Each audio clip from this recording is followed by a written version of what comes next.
The paper trail.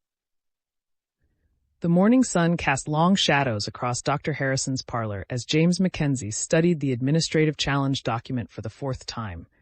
The elegant script mocked him with its bureaucratic precision, each word carefully chosen to sound official, while concealing the consortium's hand behind territorial procedure.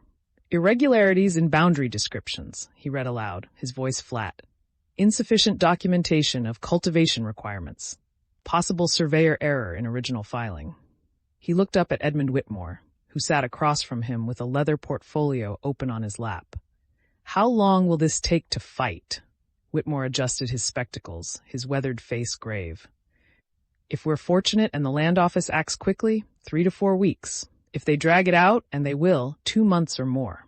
He paused, selecting his words carefully. The real danger isn't the time, James. It's what happens while we're fighting. You can't mine ore from a claim under administrative review. You can't sell it. You can't even transport samples for assessment without written permission from the Territorial Surveyor's Office. Eleanor stood by the window, her arms wrapped around herself despite the warmth of the room. So even though we have the bridge loan, even though we know the ore is valuable, we can't touch it. Precisely. Whitmore's tone carried the weight of decades practicing law on the frontier. It's an elegant trap. They don't need to steal your land or burn your buildings. They just need to freeze you in place while your debts accumulate and your investors lose patience. Sarah entered from the kitchen, carrying a tray with coffee and yesterday's bread. Dark circles shadowed her eyes. She'd taken the midnight watch, maintaining vigilance while the others slept. Henry Walsh and Margaret Fletcher are good people, but they're not fools. If we can't produce ore to refine, if we can't show progress toward repaying them. They'll call the loan, James finished. 90 days seemed generous yesterday. Now it feels like a noose. Daniel followed Sarah into the parlor, his expression troubled. I spoke with Johann Schmidt this morning. The consortium has 4 watchers positioned around this house now. They're not even trying to hide anymore. Why would they? Sarah set the tray down with more force than necessary, making the cups rattle. They've already won. They filed their paperwork, triggered their administrative review, and now they just wait for us to run out of time and money. James heard the anger in his daughter's voice, recognized the frustration that came from facing an enemy you couldn't shoot or outfight. The consortium had learned from their mistakes. No more hired guns. No more obvious violence, just lawyers and bureaucrats wielding regulations like weapons. There has to be a way to challenge this, Eleanor said, turning from the window. Some procedure for expediting the review, some authority who can see through what they're doing. Whitmore nodded slowly. There is. Judge Carmichael in Fort Macleod has jurisdiction over land disputes in this district. If we can prove the challenge was filed in bad faith, specifically to obstruct legitimate mining operations, he could order an immediate hearing and potentially dismiss it entirely. But, James knew there was always a but. But we need evidence of coordination between the consortium and whoever filed the challenge. We need to show that Silas Pemberton, the territorial surveyor who signed this document, had advanced knowledge of your ore discovery and filed specifically to prevent you from accessing it. Sarah moved to the window, standing beside her mother. The consortium agent who watched the bank fire, he went directly to the land office afterward. I saw him. As did I, Daniel confirmed. He spent nearly an hour inside, then left, looking satisfied. Whitmore leaned forward, interest sharpening his features. That's useful, but circumstantial. We need more. Did anyone witness them together? Did they speak? Exchange documents? James stood, pacing the length of the parlor. His shoulder ached from the old wound, a reminder of how close they'd come to losing everything multiple times already. We need to smoke them out, force them to make contact again where we can document it. How? Eleanor's voice carried a note of warning. Every time we've confronted them directly, they've escalated. Fire, shooting, now legal warfare. What comes next? The question hung in the air, heavy with the weight of past violence and future threat. Thomas appeared in the doorway, drawn by adult voices discussing danger he'd learned to recognize even when they tried to shield him. He carried his wooden blocks, but made no move to play with them, just stood there, watching, waiting for the bad news he knew was coming. James's chest tightened. When had his son learned to expect disaster as the natural state of things? "We go to the bank," Sarah said suddenly. "We go publicly, with witnesses, and we demand access to our ore for legitimate business purposes. We make it clear we're preparing to transport it for refining. We force the consortium to respond." Whitmore frowned. "The administrative challenge specifically prevents." "I know what it prevents." Sarah's voice carried an edge James recognized from months of fighting. "But Cornelius Webb doesn't know we've received notice yet. That document was slipped under the door in darkness. For all the consortium knows, we're still planning to proceed with refining. If we show up at the bank making arrangements, they'll have to contact whoever filed the challenge to coordinate their response." "And if we're watching," Daniel said, catching her thread, "we might see that contact happen." Eleanor turned from the window, hope and fear warring in her expression. "It's risky. If Webb has received instructions to deny us access, then we make a scene," James said, understanding his daughter's strategy now. "We make it public, make it loud, make it impossible for them to coordinate quietly, force them to communicate in ways we can see and document." Whitmore nodded slowly. "It could work. The bank is public space. If Webb refuses access to your property without legal justification, and if the consortium's man appears immediately afterward to consult with Pemberton at the land office, that establishes a pattern of coordination." "We'd need witnesses," Sarah said. "People who can testify to what they saw, when they saw it, in what order." "Johann Schmidt," Daniel offered. "Peter Reed. They're both in town today, both willing to help." James looked at his wife, reading the tension in her shoulders, the fear she couldn't quite hide. They'd been fighting for so long, dancing on the edge of disaster, watching their children grow hard in ways children shouldn't have to grow. When would it end? When could they simply live without watching the horizon for the next threat? But Eleanor met his gaze and nodded. "We do it. We force their hand while we still can." They spent the next hour planning. Daniel left to brief Johann and Peter, positioning them where they could observe both the bank and the land office without being obvious. Dr. Harrison wrote letters to territorial officials in Regina, documenting the sequence of events and requesting formal investigation into potential corruption. Mrs. Brennan prepared a basket of food. They might be at the bank for hours, and she refused to let them go hungry while fighting. Thomas sat in the corner, building and rebuilding the same structure with his blocks. James watched him for a moment, seeing the mechanical precision in his son's movements. No creativity, no play, just repetitive motion while his mind processed things no 11-year-old should have to understand. "Thomas," James said quietly, crossing to kneel beside him, "you'll stay here with Mrs. Dan Brennan while we go to the bank. You'll be safe." His son looked up at him with eyes too old for his face. "Will you be safe?" James wanted to lie, wanted to promise everything would be fine, wanted to give his boy the childhood he deserved. But Thomas had learned to recognize false comfort, had seen through too many adult reassurances that proved empty. "I don't know," James admitted. "But we have friends watching, and we're being smart about this. We're not walking into danger blind." Thomas nodded, accepting this with the same quiet resignation that broke James's heart. "Okay, Papa."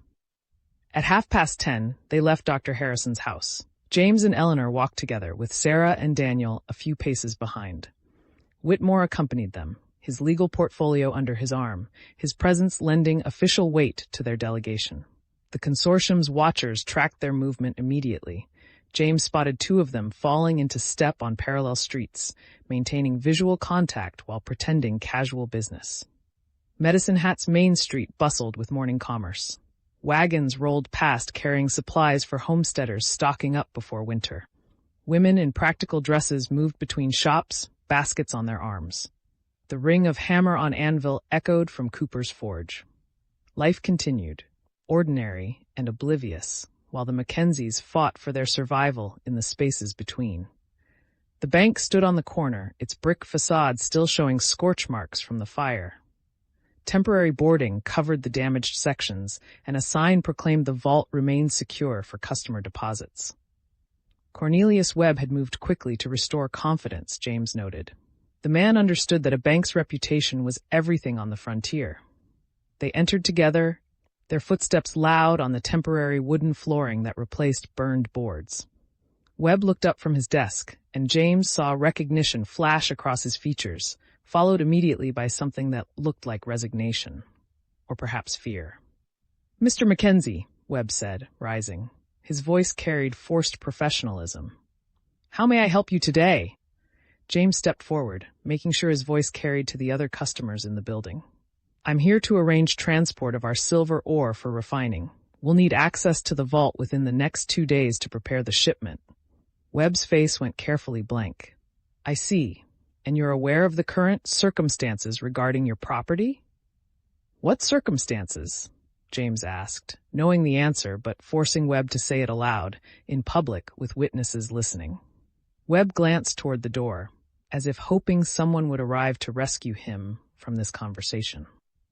"The Territorial Land Office has initiated a review of your homestead claim. Until that review is complete, all transactions involving the property, including mining operations, are suspended."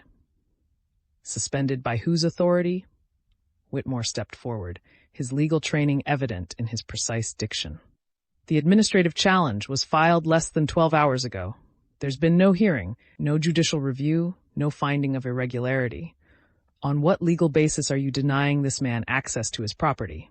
Webb's jaw tightened. "I received instructions this morning from the Territorial Surveyor's Office." "Silas Pemberton," Sarah said, her voice cutting. "The same man who filed the challenge. How convenient that he contacted you so quickly." Other customers were watching now, drawn by raised voices and the tension crackling through the air. James recognized several homesteaders, a merchant from the general store, 2 women who'd helped fight the bank fire. Witnesses, all of them, seeing Webb squirm under questions he couldn't answer honestly. "I'm simply following procedure," Webb insisted, but sweat beaded his forehead despite the cool morning air. "Procedure that coincidentally prevents us from accessing ore worth thousands of dollars," Eleanor said, her voice carrying the steel James had learned to recognize during their months of crisis. "Procedure that serves the interests of men who've already tried to burn this bank and murder the assayer who documented our ore's value." Webb's face went pale. "I don't know what you're talking about." "Don't you?" James leaned forward, keeping his voice level, but letting the full weight of his anger show. "You knew about the fire before it started. You were standing outside, watching when we arrived. And now, within hours of the consortium filing their challenge, you're implementing restrictions that just happen to trap us in place while they position themselves to steal our land. That's not—" "I'm not," Webb stammered, looking desperately toward the door again. And there, framed in the entrance, stood the consortium's man, the same one who'd watched the fire with that mocking smile, the same one who'd tipped his hat in salute while their evidence burned. He made no attempt to hide his presence, just stood there, letting them see him, letting them know he was watching. Sarah moved to the window, positioning herself where she could see the street. James saw her stiffen, then nod once. The signal they'd arranged. Daniel would be following, documenting where the consortium's man went next.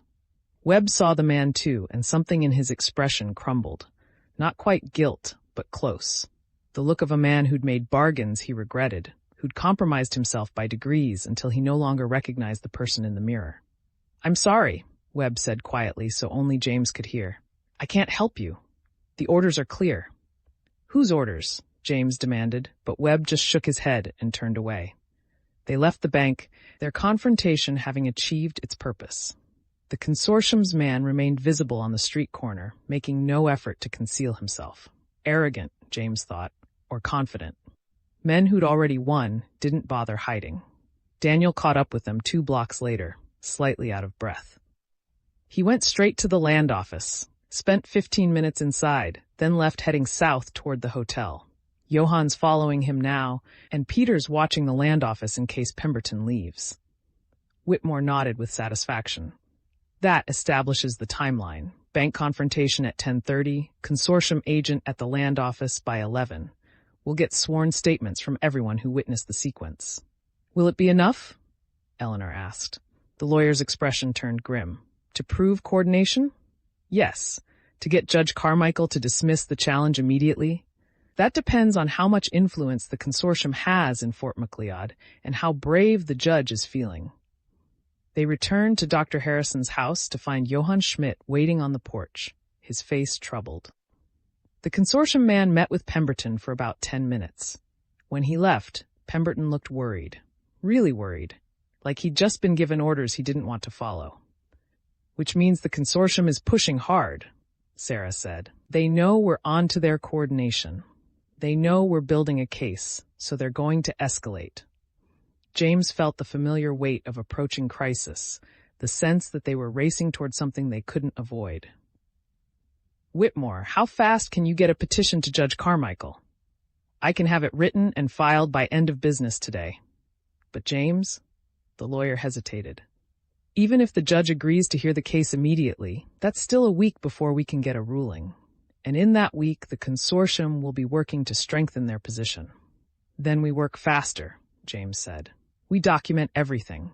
Every watcher, every contact, every suspicious meeting. We build a case so airtight that even consortium money can't buy their way out of it. They spent the afternoon coordinating. Daniel organized rotating surveillance of the land office and the hotel where the consortium's agents stayed. Johann and Peter recruited other homesteaders to help, men who'd watched the consortium swallow neighboring claims and understood that the Mackenzie's fight was everyone's fight. Dr. Harrison sent his telegram to territorial officials, marked urgent, requesting investigation into potential corruption. Whitmore worked at Harrison's dining table, drafting their petition with meticulous care. James watched him write, seeing the precision with which he constructed their legal argument, and felt a flicker of hope. They had allies. They had evidence. They had a plan. But as evening fell and the watchers maintained their positions around Harrison's house, James couldn't shake the feeling that they were still reacting, still responding to moves the consortium had already planned. Somewhere, in rooms they couldn't see, powerful men were making decisions that would determine the Mackenzie's fate. And all James could do was watch, wait, and prepare for whatever came next. Eleanor found him standing at the window after supper, staring out at the darkening street where consortium watchers loitered in the shadows. She slipped her hand into his, her touch warm and steady. "We'll survive this," she said quietly. "We've survived everything else." James wanted to believe her. Wanted to believe that determination and righteousness would be enough. But he'd learned over these brutal months that the world didn't work that way. That money and power could corrupt justice, could twist law into weapon, could grind good people into dust while maintaining a veneer of legitimacy. "Thomas asked me today if we'd be safe," James said. "I couldn't give him an answer. What kind of father can't promise his son safety?" "The honest kind," Eleanor replied. "The kind who doesn't lie to make things easier. He needs that honesty, James. He needs to know we'll tell him the truth, even when the truth is hard." Sarah joined them at the window, her rifle propped against the wall within easy reach. At 19, she'd become someone James barely recognized. Hard where she'd been soft, calculating where she'd been impulsive, comfortable with violence in ways that should have horrified him, but instead made him grateful. She'd become what the frontier demanded, and he didn't know whether to mourn the girl she'd been or celebrate the woman she'd become. Daniel says the consortium's man made 3 stops after leaving the land office, Sarah reported. The telegraph office, the hotel, and the railroad depot. He's coordinating something. Or reporting to someone, James said, letting his employers know we've caught on to their coordination with Pemberton. Either way, they'll adjust their strategy now. Sarah's voice carried the tactical thinking she'd developed through necessity. They know we're watching. They know we're building evidence. So they'll either back off and try a different approach, or they'll push harder before we can get to Judge Carmichael. James suspected he knew which option the consortium would choose.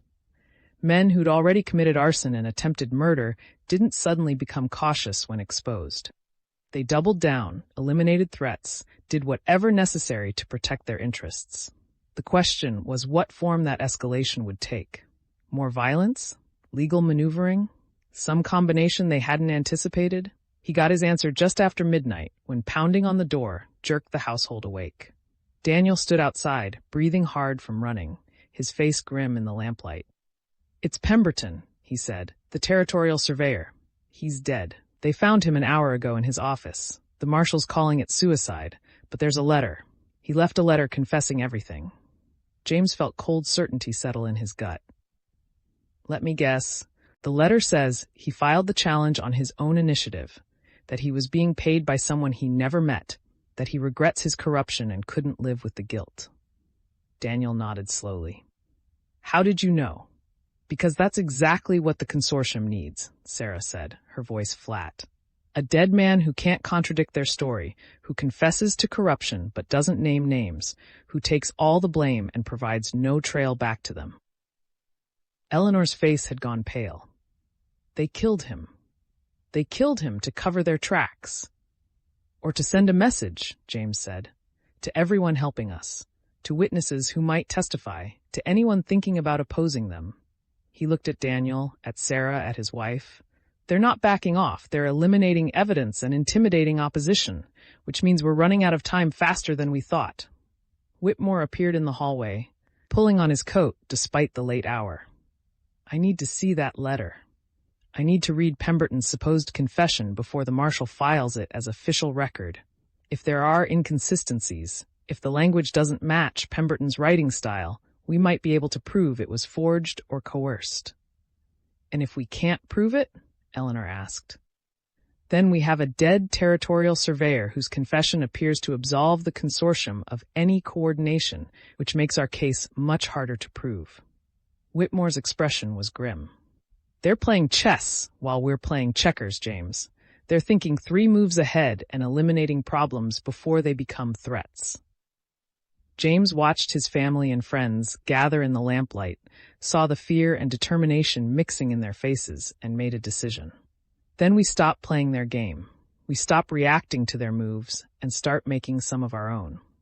"Sarah, you said Thomas Garrett is riding north with evidence from Blackburn's investigation?" Sarah nodded. "He should reach Medicine Hat within the next day or 2. Then we buy time until he arrives. We document everything that's happened. The challenge, the coordination, Pemberton's convenient death. We make sure copies exist in multiple locations so they can't destroy all the evidence. And we prepare for whatever the consortium throws at us next. Because I guarantee they're not done." They worked through the night, documenting, copying, preparing. As dawn broke over Medicine Hat, James stood at the window watching the consortium's watchers take up their positions for another day.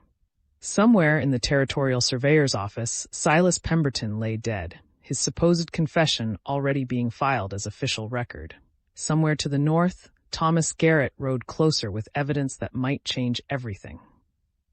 And in Dr. Harrison's house, a family prepared for the next move in a game where the stakes were everything they owned and everyone they loved. The consortium had played their card, eliminating a witness, covering their tracks, sending a message about the cost of opposition. Now it was the Mackenzies' turn to respond, and James was done playing defense. Thanks for watching our stories. Don't forget to like and subscribe for more epic adventures. Thanks for watching our stories. Don't forget to like and subscribe for more epic adventures.